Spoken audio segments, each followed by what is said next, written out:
Before we dive into this story, don't forget to hit that like button and subscribe to the channel. Now, let's get into it. My name is Rachel. I'm 32, and until recently, I thought I had everything figured out. You know how sometimes you get this perfect idea in your head, this plan that feels so smart, so bulletproof, that you convince yourself it's the answer to everything. That was me last year. I'd been feeling stuck for months, maybe longer. My marriage to Aaron, though stable, felt like a slow suffocation, and as a nurse working in maternal care, I began to see my life becoming smaller and smaller. I needed an output, not just any out. I needed one that wouldn't leave me broke and overwhelmed as a single mom with 2 kids. So when I brought up the idea of switching to oncology nursing, I made it sound like it was about career growth, which wasn't a lie. Oncology does pay more, and it's more special. But what I didn't tell Aaron was that this change wasn't just about work. It was my exit strategy. I'd been thinking about leaving him for a long time.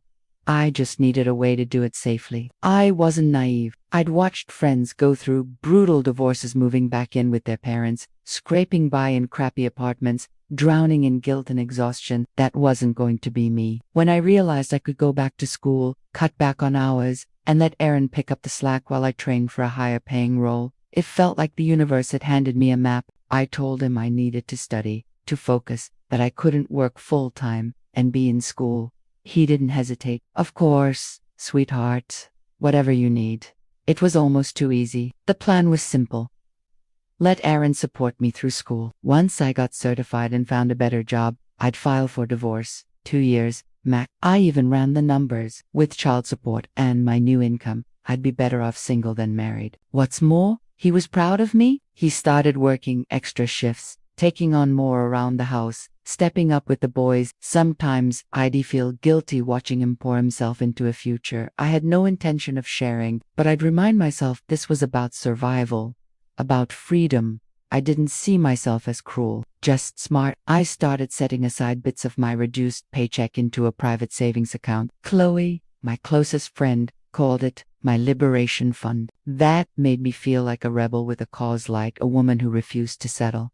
Aaron would be fine, I told myself. He was a good man. He'd find someone who actually loved him, someone who didn't look around their tidy house and feel trapped. And the boys, kids are resilient. They'd still have both parents, maybe even more of their dad, since he wouldn't be working so much to support me. I became an expert at pretending, making coffee, asking about his day, posting smiling selfies with captions like "so grateful for my amazing husband." People liked those posts. They envied my life. And all the while, I was preparing to walk away from it. Sometimes, Aaron would talk about plans for after I graduate, a vacation, maybe a new house. I'd smile and nod, knowing I'd be filing papers before any of that ever happened. Did I feel bad? Not really. I'd tried telling him I was unhappy in the past. He'd just suggest we watch a movie or get dinner, thinking that would fix everything. He never really listened. So, wasn't it partly his fault for not seeing what was right in front of him? I started spending more time with other nurses who were either divorced or on their way there. Their stories made me feel justified. I was being strategic. They'd jumped too soon and were paying for it. I wasn't going to be a cautionary tale. I was going to be the woman who landed on her feet. 6 months into school, I began testing the waters, dropping hints about how I was growing, how school was helping me rediscover who I really was. Aaron, bless him, would just hug me and say he was proud. It made me feel worse somehow. His kindness was a mirror to my deception. But I kept going. I tightened the budget, skimmed a little here and there from my savings. I had enough for a deposit and rent on a decent apartment. I felt in control for the first time in years. By month 8, though, things started shifting. I got sloppy. I stopped pretending so well. When Aaron was affectionate, I'd pull away. When he talked about our future, I'd zone out. He noticed. He started asking if I was okay, and I'd blame school. It wasn't a total lie. Juggling school, kids, and a double life was exhausting. Then Chloe changed. She started questioning the plan, suggesting maybe I should try therapy with Aaron. Maybe I was being too harsh. But therapy cost money, and that was the whole point. I didn't want to invest in something that was already dead. Meanwhile, Aaron was trying harder. He was sweet, conceded he'd bring me coffee, take the boys out so I could study, clean the kitchen without being asked. All things I used to want, but now they just made me feel more like the villain.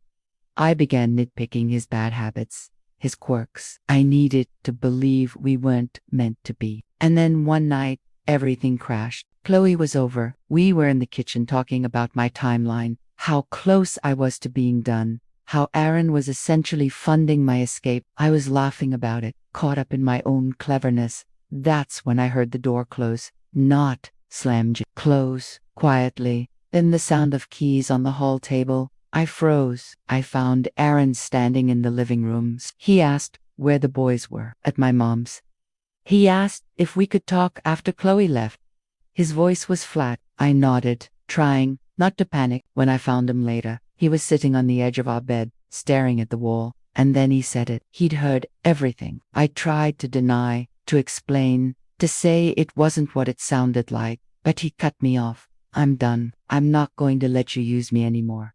That was it. No yelling, just quiet finality. He moved into the guest room that night, hired a lawyer, told me to find one too. I begged him to talk, to give us a chance. He wouldn't even look at me. He was just done. And somehow, that was worse than if he'd screamed. He didn't fight me in court. He gave me half of everything. Agreed to joint custody, but he told his family the truth. Suddenly, his mom stopped calling.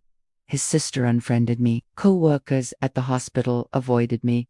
The story got out. Even Chloe abandoned me, saying she should have stopped me instead of cheering me on. 6 months later, I am living in a one-bedroom apartment in a part of Houston I never imagined I'd end up in. I finished school, passed my exams, but the jobs I wanted had long wait. I took what I could get, and I'm barely scraping by. Aaron, he seems good, happy, even he lives in a nicer place, looks healthier, is more engaged with the kids. They love being at his place. They talk about him like he's some superhero. And there's someone new, some woman I saw him with at the school carnival.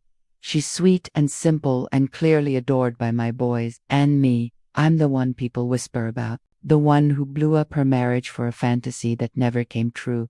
Dating is a disaster. No one wants a struggling single mom who's still piecing her life back together. Sometimes I wonder what would have happened if Aaron hadn't come home early that day.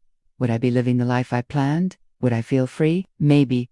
But I also realize now that being strategic doesn't mean being heartless, and being smart doesn't always guarantee success. I don't regret wanting more. I regret the way I went about it. Next time, I'll be more careful and a lot more honest with myself and with the people who trust me.